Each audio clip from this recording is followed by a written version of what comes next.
د جنوري د میاشتې په 19مه نیټه باندې د تحصیل کابل د علاقې نه بېدرکه شوی فرمانلیس ورځې مخکې د مجرمانو په نشاندهۍ باندې د ریاض سوات کې وموندلی شو. راځئ چې د په حوالې سره د تفتیشي افیسر افسر زمان د پریس کانفرنس وګورو.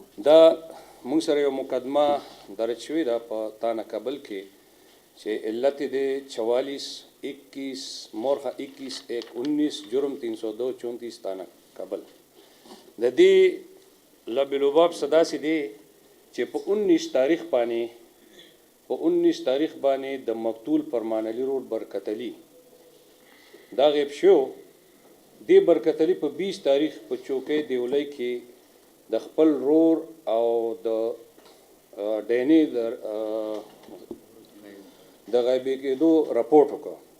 په دې کې انکوایري شروع شوه او زمونږ دا درې افسران چې د دې په هدایت باندې زما په نگرانی کې D S P کابل اکبر محمد خان شینواری، ایس ایچ او کابل اقبال خان اور ایس ایچ او ادبار خان چوکی تانا شاډیری او د انویسټیګیشن سټاف سہیل خان انچارج دی او شاهجان خان د دې کیس تفتیشي دی، امین سید خان د دې ټیم یو رکن دی.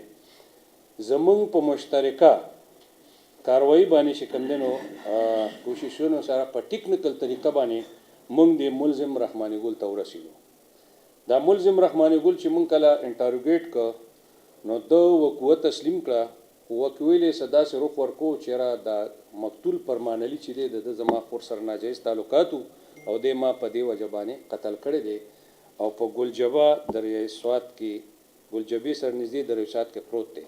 د دې په نشاندهی باندې دا ډیډ باډي د مقتول فرمانعلی ریکور شو او بیا مقدمه درج شو. کله چې مقدمه درج شو نو څنګه چې موږ ته هدایت دي چې تاسو بالکل فوري انصاف ورکوي او په میرټ تفتیش وکړي. نو دوران تفتیش موږ د دې ملزم رحماني ګل په نشاندهی باندې ملزم الطاف هم گرفتار کړ او هغه ډینا چې هغه د مونډې تانې په حدود کې زللور دیر نږ د باونډري باجوړ سره ولاړ و. د دې ملزم رحماني ګل په نشاندهی باندې هغه مونږ کور کړه چې هغه اوس مونډې تانه کې به طور امانت ولاړ ده او بیا به موږ حسب ذات ته را ټرانسفر کوو. دوران تفتیش موږ دې حد ته زموږ د ټیم ملګري ټول ورسېدو چې را دې ملزم موږ ډېر په پیار محبت سره انټروګیټ کړ. نو د خپل دا راز وګل کو چې چونکې زه 8.5 لک روپۍ د مختلفو دغه مقروضو ما او د دې وجنه ما چې کوم دنو ما او د ورواره او د سره بل ملزم چې دغه د گرفتاری کوشش جاری دی اکرام نومې دی چې هغه د 400 اوسیدونکو د په پیښور کې رهایش لري.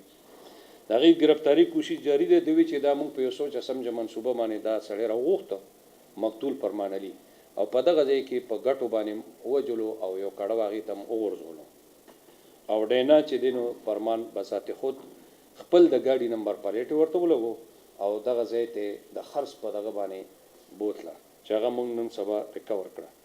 مزید ان شاء الله په دې کې به موږ په میرټ شهادتونه پاتې دي او کم ریلیټیو سیکشن دي دغه کو او ان شاء الله موږ به دوی سره پوره انصاف کو او د معاشره کې به موږ دا اویرنس تا کو چې پوره انصاف او پوری طور د خلکو ته ملاوي شي. دا رحماني ګل او اکرام چې دینو دا اکرام ملزم د دې رحماني ګل د خلی دا وینا چې دا زما د خینی زوی دی او زما رشتہ دار دی د سره تګ راته کو.